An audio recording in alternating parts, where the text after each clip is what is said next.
Et bonjour à toutes, bonjour à tous. J'espère que vous allez bien et que la journée a bien démarré.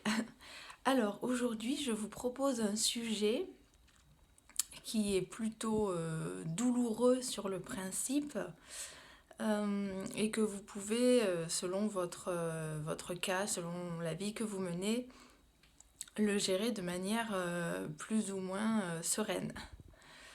Donc voilà, si pour vous tout se passe bien, je pense que la vidéo n'aura pas forcément d'intérêt, c'est plutôt pour ceux qui ont plus de difficultés.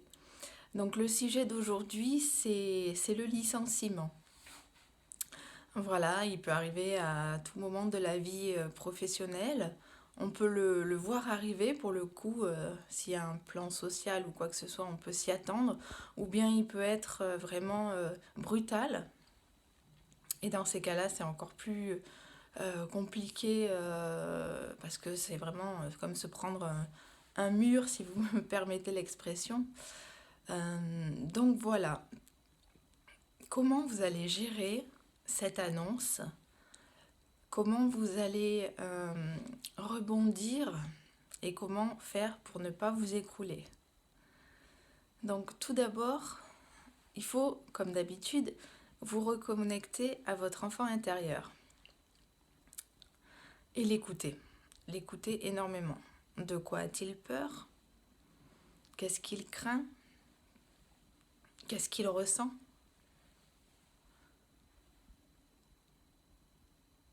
Comment pouvez-vous l'aider en lui apportant des réponses, en lui apportant peut-être des actions? De toute façon, là c'est une simple vidéo de quelques minutes.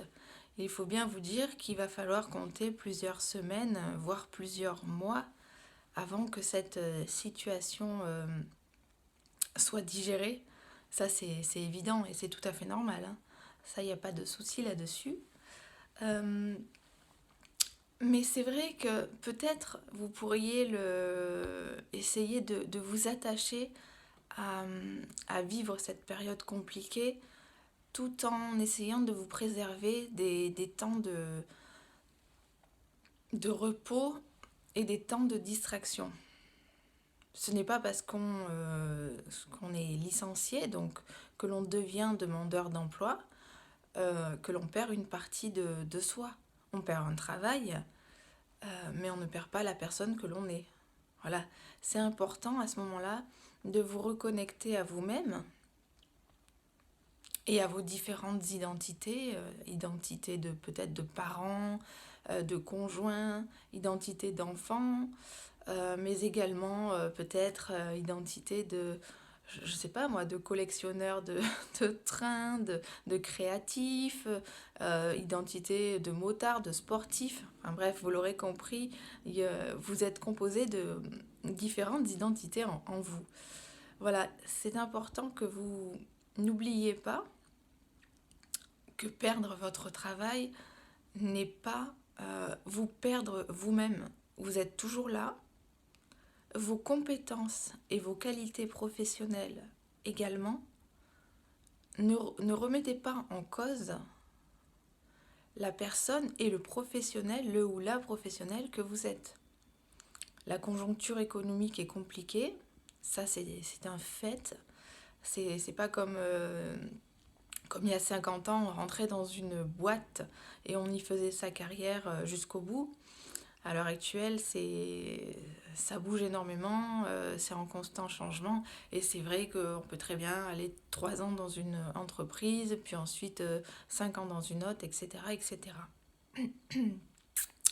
Alors, ce temps qui est compliqué peut aussi vous permettre de faire un point avec vous-même.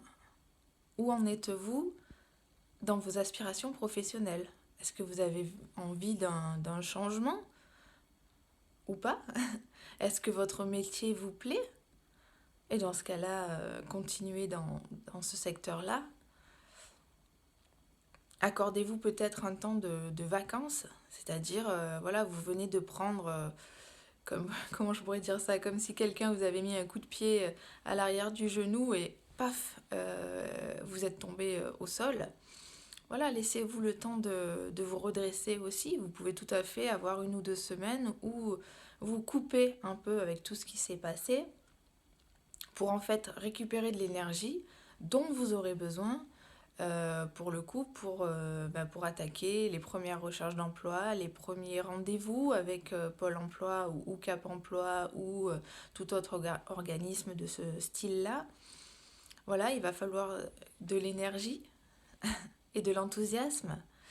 Alors, sachez que dans ces situations-là, un coach peut vous aider, vraiment. Il y a si vous êtes en situation précaire, il y a des coachs qui peuvent peut-être vous aider. Rapprochez-vous des syndicats de, de coachs de France, hein. Sinon, si vous avez la possibilité d'engager tout simplement un coach pendant une courte durée pour vous aider à vous booster, n'hésitez pas non plus. Ou alors, tout simplement, si vous vous sentez capable, parce que c'est tout à fait possible aussi, essayez de vous coacher vous-même, à savoir, donnez-vous des objectifs à tenir, établissez un plan d'action que vous notez sur un papier. C'est vachement important, tout simplement parce que, voilà, c'est vrai que pendant la journée de travail, bon, ben, on a 8 heures de travail à faire, il y a telle tâche, en général, on est submergé. Et du jour au lendemain, on se retrouve entre guillemets sans rien. Donc il y a besoin en fait de combler ce temps-là et de se donner des objectifs.